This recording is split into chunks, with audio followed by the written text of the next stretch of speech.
history lovers. Welcome to This Tweet in History, the Week in Review, podcasting to you on tape delay from our North America studios. Here are your top stories for the week ending March 20th, 2010. World Dateline Stockholm, March 16th, 1793. Masked assassin shoots Sweden's masked king. The backstory.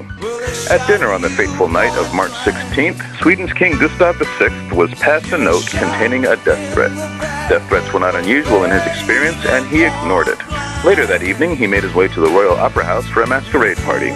Gustav, easily recognizable by the royal star in his cape, was surrounded by three men and shot through the heart from the back in a conspiracy aimed at coup d'etat. Gustav did not die immediately and continued to carry out his duties for another 2 weeks before succumbing to the wound, which had become infected. Sports, Dateline Philadelphia, March 20th, 1934. Phillies pitchers a babe. The backstory. Mildred Babe Didrikson found success in many sports, from bowling to boxing, software to basketball. She won championships in tennis and golf, and Olympic medals in track and field.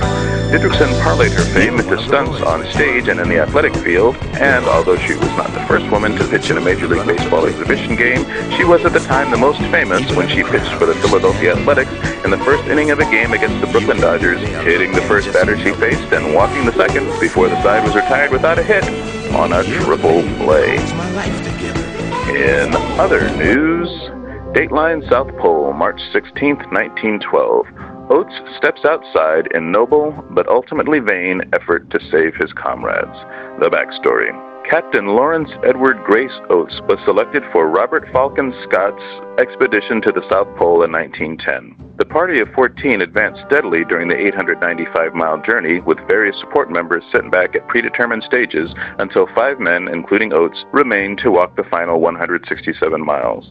The men reached the pole only to find a tent that Roald Amundsen and his team had left behind 35 days earlier when they won the race to become the first to reach the pole. Disheartened, the men began their ill-fated trip back to base camp, marked by bad weather, lack of food, injuries from fall, and scurvy exacerbated by frostbite. The men needed to average 9 miles a day to get to the 2-week supplies of food that had been left at 65-mile intervals. Captain Oates, frostbitten and with his war wounds reopened by scurvy, realized that he was not able to keep pace. The team refused his request to leave him behind in his sleeping bag, although he was causing them to fall behind schedule. On the morning of March 17th, he told his 3 surviving companions, "I'm just going outside and may be some time." They tried to talk it out of it, but in the end, as Scott's diary records, he persisted in the act of a brave man and English gentleman into minus 40-degree temperatures to his death. Sadly, the rest of the polar explorers passed away 9 days later without making it back to base camp.